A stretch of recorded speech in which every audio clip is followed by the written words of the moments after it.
1월 두 번째 주일입니다. 오늘 주님 앞에 나와서 예배하는 모든 삼양교회 성도님들 축복합니다. 사람은 누구나 똑같은 시간을 삽니다. 하루 24시간, 1년 365일입니다. 그런데 어떤 이는 시간을 창조적으로 보람있게 사용하지만 어떤 이는 허송하기도 합니다. 여러분들은 가치 있는 삶, 보람 있는 삶을 살게 되기를 원합니다. 지난해 이루지 못한 것들을 자꾸 떠올리며 아쉬워하거나 후회하지 마시고 새해 하나님께서 어떤 새로운 은혜와 어떠한 기적을 우리에게 보여주실지 기대하십시오. 믿음으로 간구하는 자에게 하나님은 마른 땅에서도 샘물 나게 하시며 험한 골짜기도 능히 건너가게 하실 것입니다. 우리 앞에 뒤에 분들 보시면서 인사합니다. 한 주간 평안하셨나요? 반갑습니다. 사랑합니다.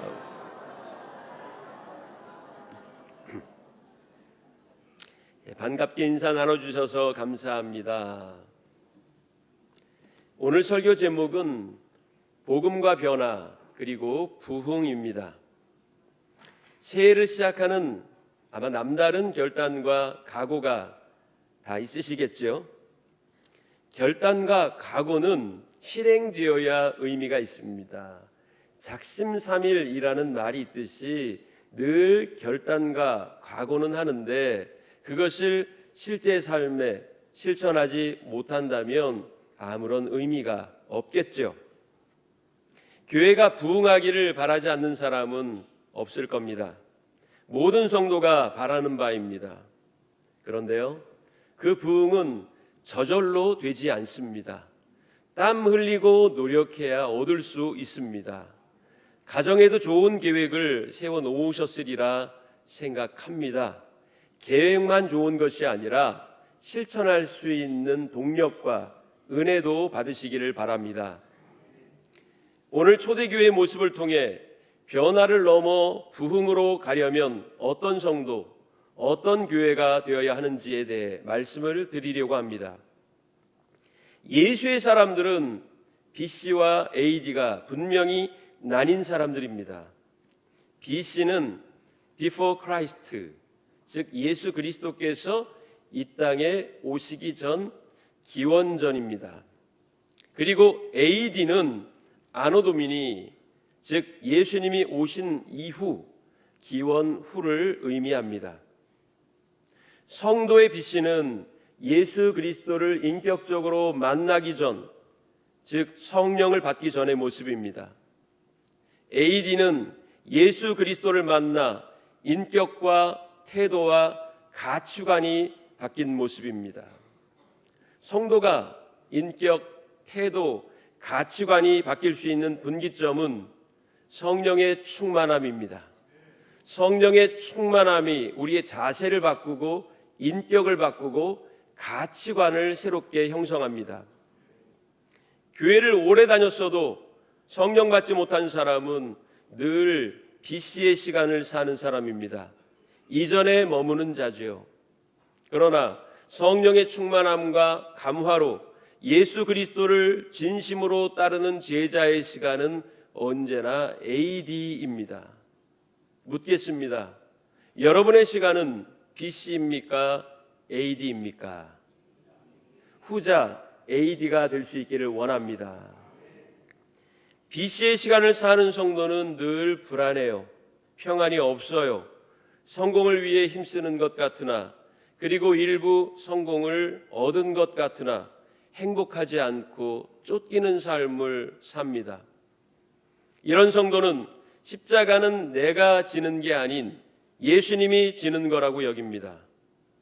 누군가 나에게 조금만 실수해도 그것을 용납하지 않습니다. 이기적인 태도로 살고 결국 손해만 보게 됩니다. 보람은 느끼지 못한 채 늘 불만투성이의 삶을 살아갈 수밖에 없습니다. 기쁨은 사라지고 늘 괴로움만이 그 마음속에 가득한 자는 BC의 시간을 사는 자입니다.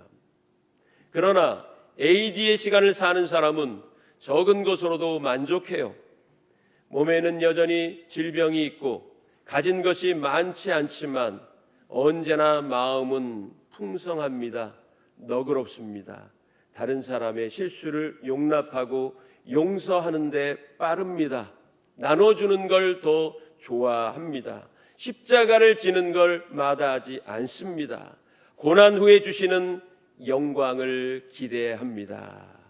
저는 우리 삼양교회 모든 성도님들이 예수님을 만난 이후에 근본적으로 변화된 AD의 시간을 다 살게 되기를 소원합니다. 오늘 우리가 읽은 사도행전 2장을 성령장이라고 합니다. 예수께서 승천하신 후 제자들의 변화 과정을 극적으로 그리고 있습니다. 성령 받은 자가 어떻게 세상을 변화시킬 수 있는지를 우리에게 명확하게 알려줍니다. 2025년 복음을 통해 변화를 넘어 부흥으로 가는 삼양교회가 반드시 참고하고 알아야 할 사실들입니다. 변화를 넘어 부흥과 축복으로 가기를 원하는 성도의 가정이 반드시 명심해야 될 내용이 오늘 우리에게 제시된 본문입니다. 여러분, 예수님이 부르실 때 제자들은 배와 그물까지 모두 버려두고 예수님을 따라 나섰습니다. 예수님을 따라가면 뭔가 대단한 걸 이룰 수 있을 거라고 여겼던 듯합니다. 그래서 가족들과 작별하고 자기의 꿈을 이루기 위해 하던 일도 포기한 채 예수님의 제자가 됐지요. 처음에는 우쭐하는 마음도 있었을 겁니다.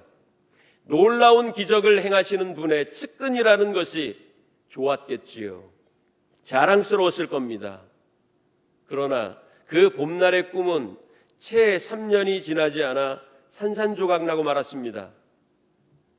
이상과 자기들이 처한 현실의 괴리감을 극복하지 못하고 혼란에 빠졌습니다.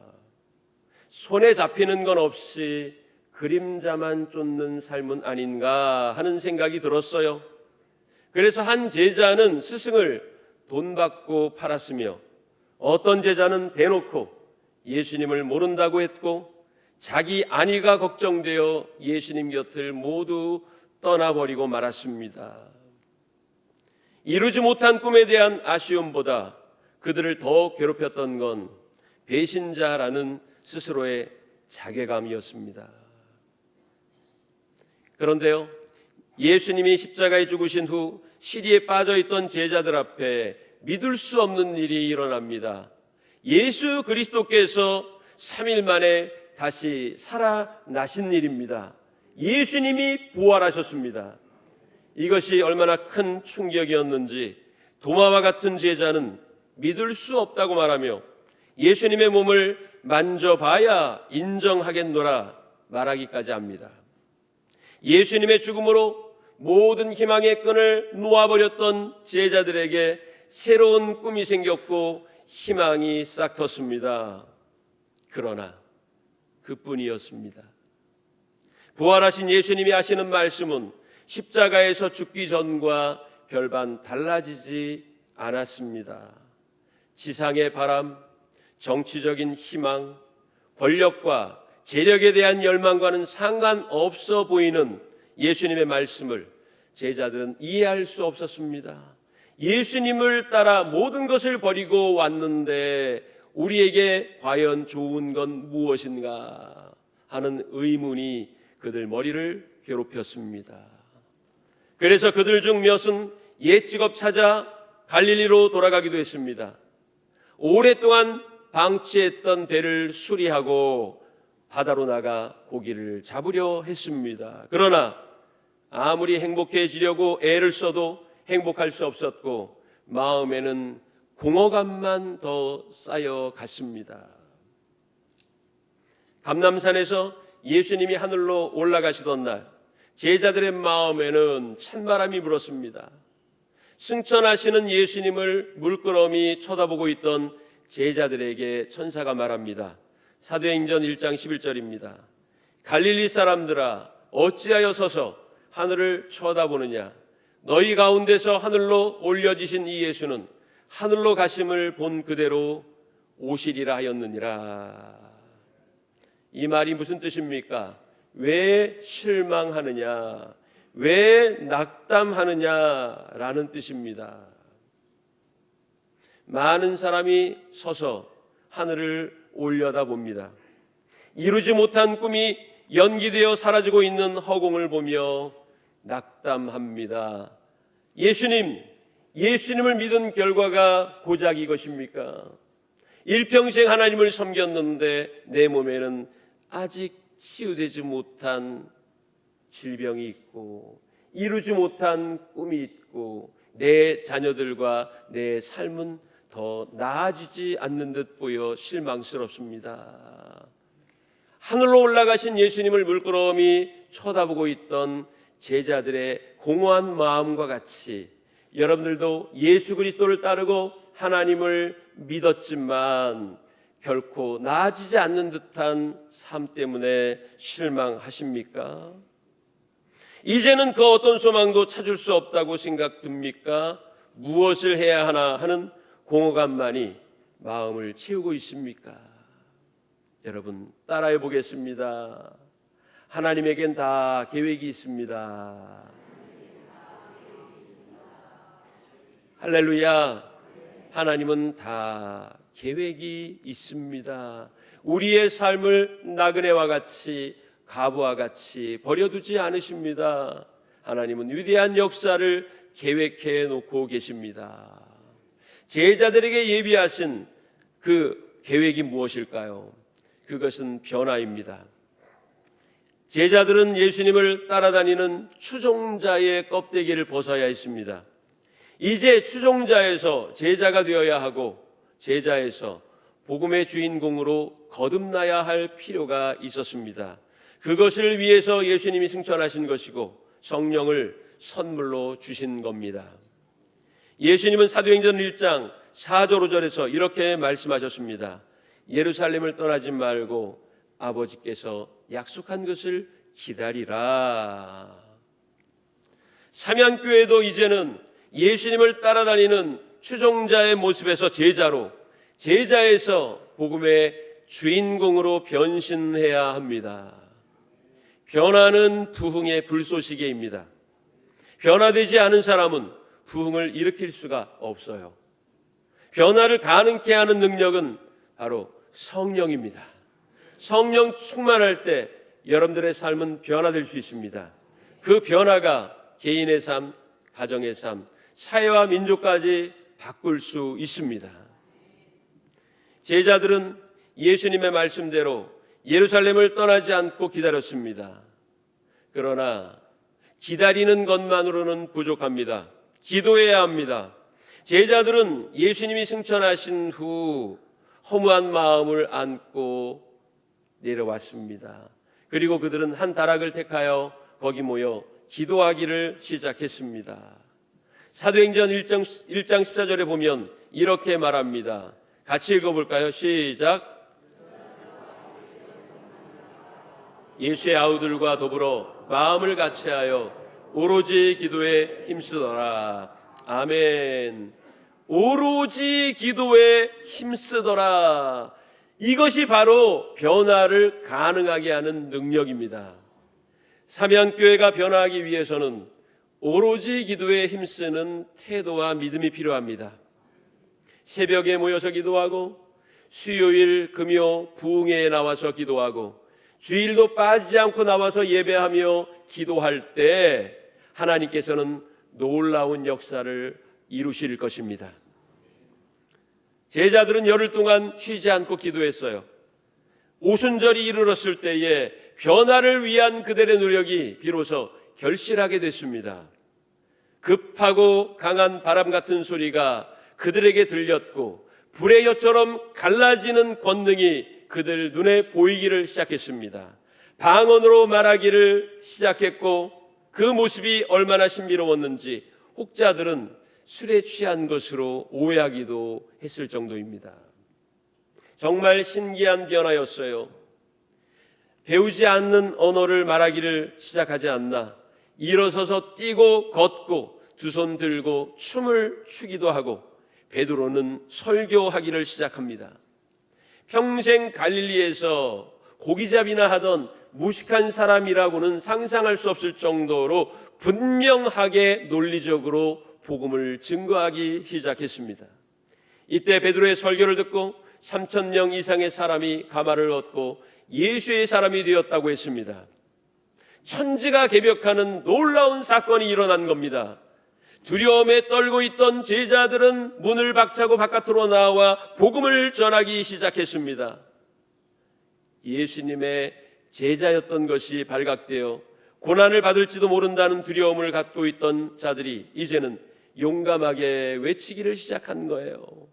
이런 일은 모두 그들에게 임한 성령의 역사였습니다. 변화는 세 단계로 일어납니다. 첫 번째 단계는 감정의 변화입니다. 마음이 뜨거워지고 기분이 상승되는 느낌으로 나타납니다. 두 번째 단계는 사고와 생각의 변화입니다. 사고는 신념을 만들고 생각은 가치관을 형성합니다. 감정만의 변화는 오래 갈 수 없습니다. 나의 사고와 생각이 나의 삶의 가치관을 형성하게 됐을 때 우리는 삶의 가치관을 따라 삶의 방편들도 선택하며 살게 되는 겁니다. 그것이 놀라운 삶의 결과를 이룩하게 되는 거예요. 세 번째 단계는 행동의 변화입니다. 행동이 변해야 부흥을 이룰 수 있습니다. 만날 기도해야지, 만날 전도해야지 생각만 하면 무슨 소용이겠습니까? 전도지라도 들고 나아가서 복음을 증거하고 성전에 와서 무릎이 낙타 무릎이 되도록 기도하는 그 실행이 있어야 변화가 가능한 겁니다. 열정과 신념만이 있을 때 제자들은 비겁했어요. 기회주의자였습니다. 그러나 성령 충만을 받은 후 그들은 진짜 변했어요. 겉모습만 그럴싸하게 바뀌는 것으로는 부족합니다. 포장지가 아무리 화려해도 그 포장지 속에 있는 상품이 형편이 없다면 아마 소비자들은 외면하겠지요. 우리가 하나님의 귀한 사역자로 하나님께 영광 돌리는 자로 주님을 기쁘시게 하려면 속사람이 변해야 되고 그 변한 마음과 심정이 삶의 행동의 결과로 드러날 수 있을 때 그것이 진짜 능력 있는 성도요 교회가 될 수 있는 것입니다. 오늘 본문을 보면 성령 받은 제자들이 각 곳을 다니며 복음을 전하고 기적을 일으키니 예루살렘에 복음이 폭발했다고 나옵니다. 저는 여기서 중요한 사실을 발견했습니다. 43절을 보니까 사람마다 두려워했다고 나옵니다. 사람들이 왜 두려워했을까요? 그것은 변화된 제자들로 인함이었습니다. 숨어있던 제자들이 앞다투어 세상 밖으로 나오더니 가는 데마다 신기한 기적이 일어나고 두려움 없이 말씀을 선포하는 것을 본 사람들의 마음속에 생기게 된 경외감이었습니다. 예수의 사람들이 세상을 두려워한 데서야 되겠습니까? 오히려 세상 사람들을 두렵게 만들고 경외감에 차서 우리를 바라보게 만들어야 되지 않겠습니까? 저 사람들은 잘 되는 거 별로 없는 것 같은데, 돈도 많이 못 버는 것 같고 늘 질병 때문에 고생하는 것 같은데 얼굴에는 웃음이 떠나지 않네? 입술에서는 감사하다는 고백이 사라지지 않아. 도대체 무슨 비법일까? 여러분, 세상 사람들이 예수 믿는 우리의 모습을 보고 신기해해야 하지 않겠습니까? 우리도 세상 사람들과 똑같은 것을 바라고 똑같은 것으로 기뻐하고 똑같은 것을 성공의 잣대로 삼는다면 예수 그리스도께서 이 땅에 내려오셔서 이루시고자 했던 십자가 사역은 아마 실패일 겁니다. 그러나 예수 그리스도의 십자가 죽음이 우리는 실패라고 말하지 않는 것은 그 죽음이 우리의 죄를 대속하고 우리를 구원했으며 영원한 생명을 주시는 능력이 되었기 때문입니다. 그리스도인의 능력은 어려움 가운데도 환난 가운데도 의연하게 주님을 붙들 때 그것이 그리스도인의 능력임을 기억하십시오. 사람들은 제자들을 보며 두려워했지만 제자들은 더욱더 기사와 이적을 나타냈습니다. 가는 데마다 사람들에게 도전을 주었습니다. 그전에는요, 지나가는 군인만 보면 나를 혹시 체포하러 오는 건 아닌가 해서 깜짝깜짝 놀랐지만 이제는 사람들이 변화된 제자의 모습을 보며 깜짝깜짝 놀라게 됐습니다. 그들에게 나타난 부흥은 이것입니다. 첫 번째, 공동체성의 부흥입니다. 변화받은 제자들이 했던 건 자기의 소유를 가지고 와서 다른 사람들과 나누는 일이었어요. 이전의 제자들은 자기의 것을 확보하고 쌓고 떵떵거리는 것을 목적으로 삼았다면 이제는 자기의 것을 제 것이라고 소유권 주장하지 않고 가난한 이들, 필요한 이들에게 나눠주는 것이 그들의 우선순위가 되었습니다. 그래서 변화받은 성도들은 함께 더불어 지내는 법을 알게 된 겁니다. 따라해 봅시다. 함께함이 기쁨이요, 나눔이 즐거움이요, 돕고 배려하는 것이 삶의 목적이다. 돕고 배려하는 것이 삶의 목적이다. 할렐루야. 두 번째, 그들에게 나타난 부흥은 성전 예배의 부흥입니다. 코로나 팬데믹 사건 이후 온라인 예배가 일반화되다 보니 예배에 대한 의식도 많이 변화됐습니다. 온라인 예배의 편리함에 젖어 이제는 그것이 익숙하게 되어 성전 예배, 현장 예배에 나오지 않는 사람들도 많이 있습니다. 그러나 생각해 보십시오. 초대 교회가 함께 모여 예배하지 않았다면 기독교는 은둔의 종교, 수행의 종교가 되어버리고 말았을 겁니다. 초대교회 성도들은 박해가 있었어도, 위험이 있었어도 모이기에 힘썼습니다. 모일 곳이 마땅하지 않으면 지하 무덤인 카타콤에라도 내려가서 모여 기도하고 예배했습니다. 함께 모여 예배할 때 성령이 임했고 성령이 임한 그들의 마음에 용기가 생겨 담대히 복음을 전하게 되었으며 이웃을 사랑하고 구제하고 봉사하게 되었습니다. 저는 2025년에 우리 삼양교회 성도님들이 성전에 모여 예배하는 일에 힘썼으면 좋겠습니다. 예배하는 자의 숫자가 날마다 늘어났으면 좋겠습니다. 그것을 통하여 능력 있는 삶을 살기를 원합니다. 세 번째, 마지막으로는 가정교회가 부흥되었습니다. 2장 46절에 보면 날마다 마음을 같이하여 성전에 모이기를 힘쓰고 집에서 떡을 떼며 기쁨과 순전한 마음으로 음식을 먹고라고 했습니다. 성전에 모여서 공예배가 끝나면 그들은 사적 영역에서 또 예배했습니다. 가정에서도 예배했습니다. 지난주 기억나시죠? 담임 목사가 2025년에 어떻게 삼양교회를 이끌 것인지 거기에 대해서 목회 비전을 말씀드렸습니다. 중점 5가지 가운데 가정예배 운동이 있습니다. 여러분, 2025년에는 일주일에 딱 하루라도 가정예배를 드려보시기 바랍니다.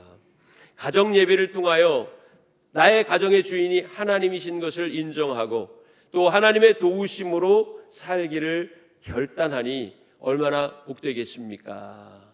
2025년에는 우리 삼양교회 모든 가정들이 가정예배에 힘쓰시기를 원합니다. 그것이 바로 공예배가 사적 영역에서의 예배로 이어지고 연속성이 단절되는 것이 아니라 공예배와 우리의 사적 영역의 예배가 하나가 됐을 때 그리스도인은 그 시너지로 살아갈 수가 있는 것입니다. 복음의 능력을 발휘하며 살 수 있는 것입니다. 초대교회 성도들은 성전에 모여서나 가정에 돌아가서나 또한 자신들의 삶의 공동체에서 예배하기를 그치지 않았습니다. 이러한 모습이 우리 삼양교회 성도들의 삶이 되시기를 바랍니다. 지금은 모두가 힘든 시대입니다. 고통의 시대, 복음만이 희망이라고 저는 믿습니다. 복음의 능력으로 충만한 성도들을 통해 삶이 변하고 가정이 변하고 교회가 변하고 사회가 변하고 국가가 변하고 세계가 변하게 될 줄로 믿습니다. 그리고 그 변화는 자연적으로 부흥으로 이어지게 될 겁니다. 이제 말씀을 마칩니다. 이제 삼양교회는 복음에 충만한 성도를 통하여 변화가 되고 그 변화는 믿을 수 없을 만큼의 영적 부흥을 우리에게 가져다 줄 것입니다. 그것을 위해 믿음으로 함께 걸어가는 삼양교회 성도들이 되시기를 주님의 이름으로 간절히 축원합니다.